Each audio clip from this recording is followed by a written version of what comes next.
Hello friend, this is Lisa. Today I will introduce this ATC CNC router for you.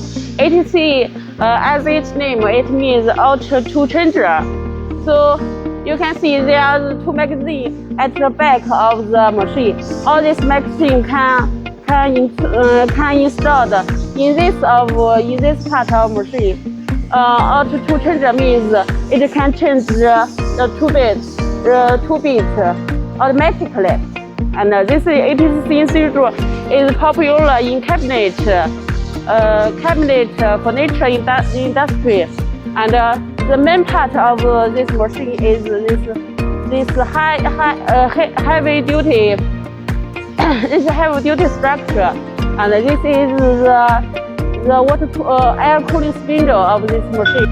And this is the control system of this machine. It's from Taiwan LNC MW 2002.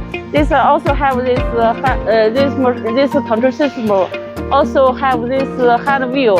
Hand wheel can control the system convenient and easily.